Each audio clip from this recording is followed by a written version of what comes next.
Welcome to A New Capitalism, the podcast that will show you how you can invest your money to help create a more just and prosperous economy for all. Here's Frank Altman. For more than 5 decades, Tim Smith has been a pioneer in responsible investing and corporate accountability. As a co-founder of the Interfaith Center on Corporate Responsibility, or ICCR, as it's known, he helped spearhead the use of shareholder advocacy to press companies on critical issues. During his 24 years as ICCR's executive director and now as senior policy advisor, Tim has led hundreds of corporate engagements and negotiated shareholder resolutions driving positive change. Tim, welcome to A New Capitalism.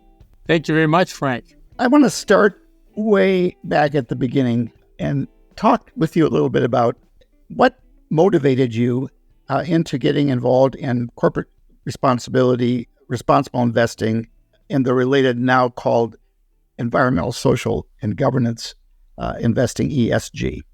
Frank, I think it was, I came in through a back door as I was working on one specific social issue, and that was apartheid in South Africa. So while I was studying, I was actually at seminary at Union Theological Seminary. There was a focus on banks that were lending to the government of South Africa.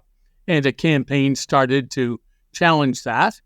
And after I graduated, I worked part-time for the Interfaith Center's predecessor. And that was focusing primarily at that point on challenging companies that were in South Africa. You might remember that in 1971, the Episcopal Church filed the first shareholder resolution on a social issue. That was on challenging General Motors about their involvement in South Africa. So I backed into that. That grew, the initiative to challenge companies in South Africa grew considerably, not just the number of religious groups that were involved in it, but also the coalition that built and the number of companies that we interacted with over 20 years, hundreds of companies, actually. So the involvement with the Interfaith Center on Corporate Responsibility started on one issue, but very quickly advanced to include work on issues like environment and strip mining, or diversity and equal employment opportunity. And the rest is history. It continued to grow in both membership, strength, and focus. I think the effort around dismantling apartheid and the social and economic pressure that was brought to bear on South Africa by the boycotts really did start a big movement. And I talk about this in the book a little bit because I think it also goes back to my early awareness of social action with respect to capitalism and the role that capitalism plays in all economies and all societies. So it is interesting to see in the last number of years, 50 years, the changes that have occurred in people's expectations of companies. So maybe you could talk a little bit more about what you see as the challenges that companies face and investors face as they try to bring ESG factors to bear in their investing activities. Well, the challenges are many, Frank, and we can spend a few minutes separately on that, especially as we watch these attacks called anti-ESG investing attacks. But from a company point of view, you're absolutely right. Expectations have expanded and changed. So you'll hear many, many companies explain that their commitment to sustainable and corporate sustainability and corporate responsibility is motivated by many things, motivated by their employees, their ability to attract and keep younger employees that have different mindsets and values, their relationship with certain consumers who care about the environment or how the company treats its employees, and certainly with shareholders, the owners of the stock, who many of them very actively involved in encouraging companies to act in a sustainable and responsible way. And there's also peer group pressure too. So a company may watch and see Walmart taking leadership on a certain issue and say, well, I need to move ahead with that, with the flow. I don't want to be caught behind. And finally, there's leadership within many companies, as you well know, where the corporate leadership says, I want our company to be a leading corporate citizen, acting responsibly and admired for that. So those are all factors that within the business community, I think, have helped cultivate a lot of interest and commitment to sustainability. The challenges that you talk about are very apparent today. The attacks on ESG investing and sustainability are considerable right now. They're no longer just fringe groups who are issuing these kinds of attacks. We see a couple of dozen red states, as they are called, reaching out and challenging investing with ESG criteria, challenging BlackRock and Vanguard and State Street for their involvement in ESG investing, and not just doing it verbally, but actually in Texas and Florida, Oklahoma and West Virginia, withdrawing accounts from companies like BlackRock, arguing that they have strayed from their fiduciary duty by looking at issues like climate change and diversity and addressing them, when in fact, addressing climate change and diversity, for example, are wise decisions because these issues are material and can impact a company's financial bottom line. So those challenges from the culture wars in our country that exist now are very real. But there's other challenges too, of course, right? As a transition occurs to a low carbon economy, your companies just can't change at the snap of a finger. They need to plan and make a commitment to a transition, and then take steps over decades to make that happen. And that requires leadership by companies, and we as investors or citizens should be somewhat sympathetic of the fact that this is a difficult turn in the road for the business community and for all of us in globally as well. One of the things that I mentioned in the book is that I wanted to see the day when I could invest my 403B or my IRA money in socially responsible funds. And I did. I bought a bond ladder of Calvert notes. Calvert is a great nonprofit that's one of the pioneers in our field of impact investing. It was very, very difficult to get my advisor to flip the switch and do it. I had to set up a separate account. It wasn't on the platform that the particular institution that I used for my personal investing was on. And I'm a very informed person. I knew what I wanted. I knew I could get it done. Most investors can't. So talk to me a little bit more about how the investment community is approaching the wishes of their clients to be more involved in socially responsible investing, impact investing, investing with intentionality, and not just looking for stocks or funds that screen out certain stocks. Talk to me more about the sort of intentionality of investing and where the challenges and opportunities are there. Well, the universe has changed since you bought that Calvert note and I joined you. I was an early investor in the Calvert note that, of course, has helped stimulate community development investing all around the world. So the good news today, Frank, is that, first of all, there are thousands of opportunities globally to invest in a corporately responsible, a socially responsible way. And I think that platforms have changed, and investment firms and mutual funds are offering more opportunities. Now, the complicated part of that is there's opportunities that are maybe a little bit soft in terms of their commitment to environmental, social, and governance issues, and others that are strong and robust. And you have to do a little bit of homework to make sure that you or your advisor makes wise choices for you from a ESG point of view. But I think we can both celebrate the fact that the universe has morphed, and there is now literally investments with trillions of dollars who are involved in ESG investing. And you know this, Frank, from being closely associated with U.S. SIF, our trade association, the Forum for Sustainable and Responsible Investing, that does a report every 2 years called Trends, which focuses on the changes and expansion in the ESG space. So the size is growing, the opportunities have grown, and I think the very fact that you have companies like BlackRock or State Street involved in this space is a tribute to the fact that the marketplace is demanding it. And I don't just mean them in the United States, but globally.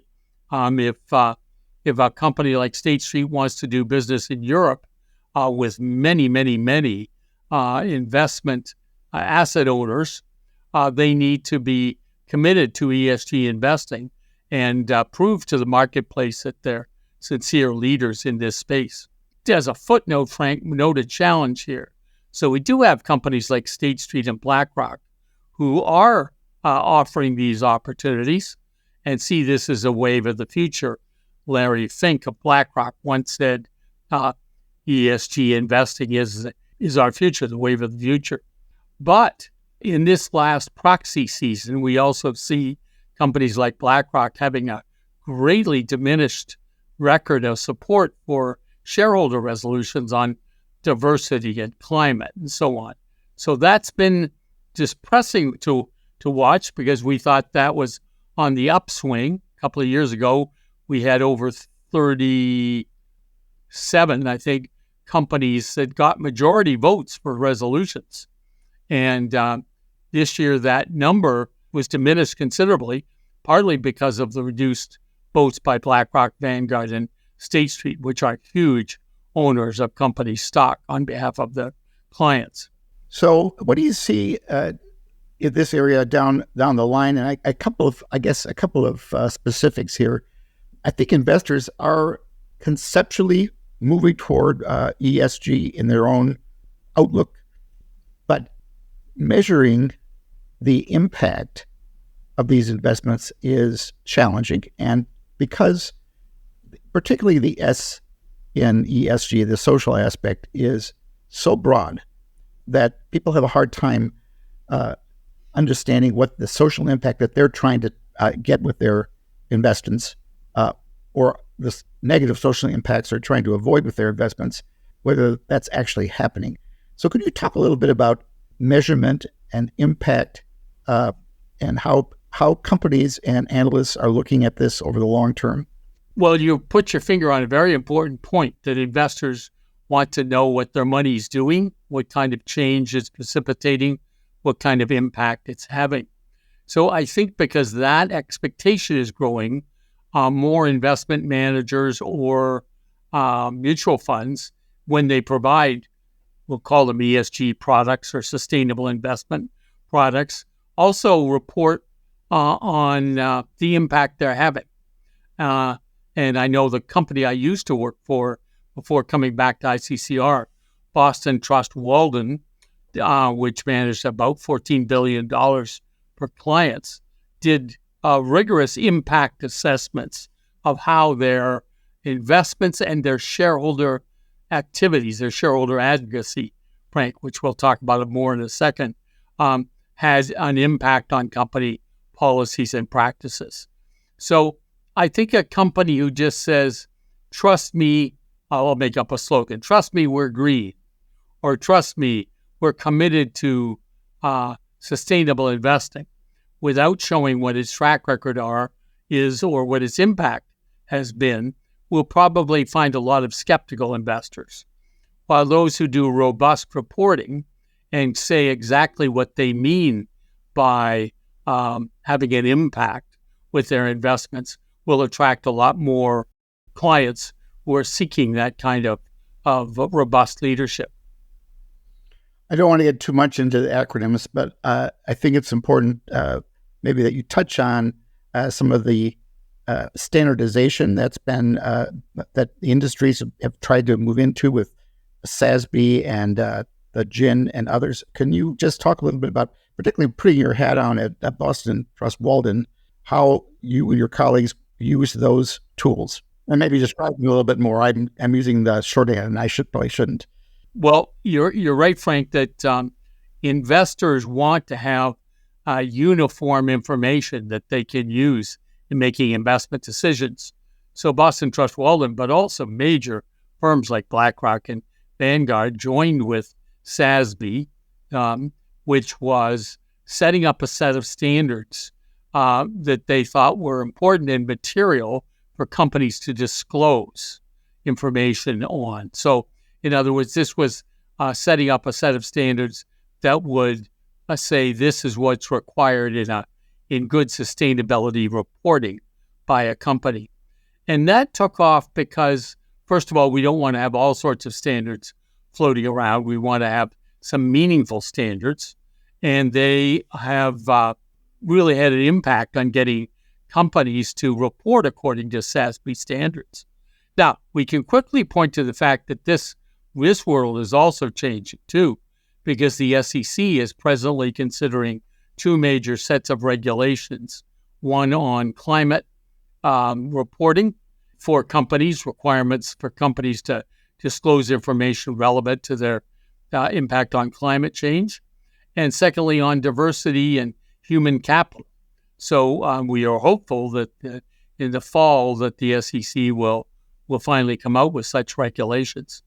But in the same time, we can watch the fact that Europe is recently passed a set of regulations which will hit all global companies that do business in Europe and upgrading to a fairly robust standard what the expectations are on meaningful reporting.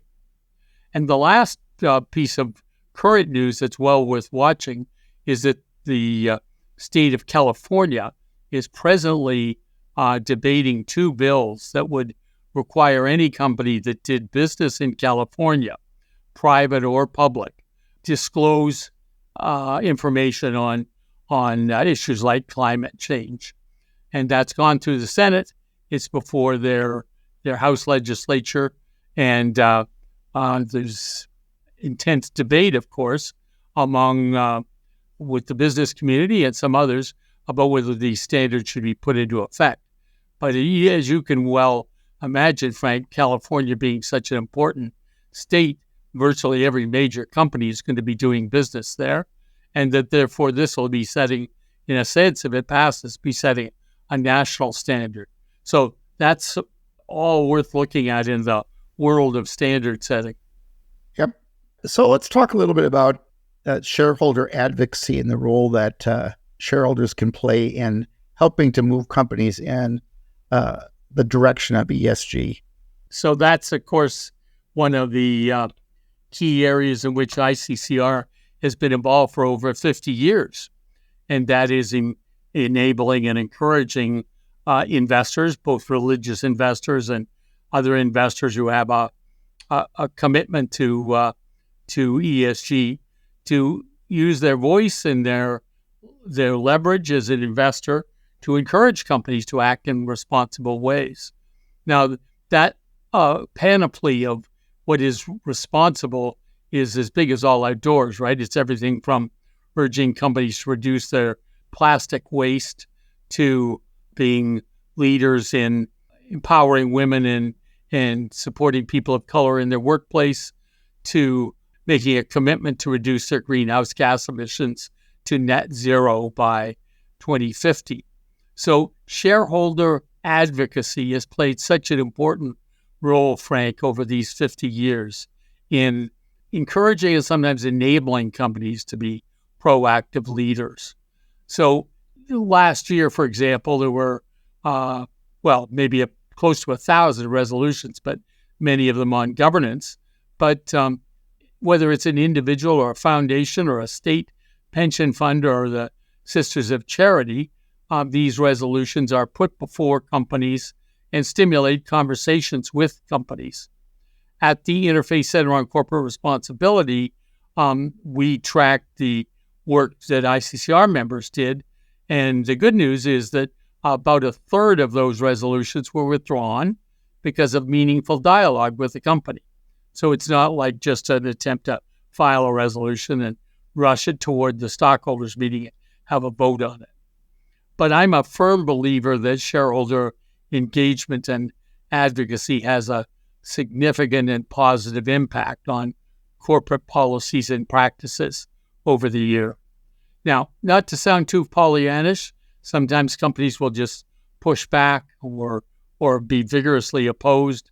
There are a group of Roman Catholic sisters who engaged or put pressure on gun companies, for example, and the companies pushed back viciously, criticizing the sisters and sort of unleashing the power of the NRA against them.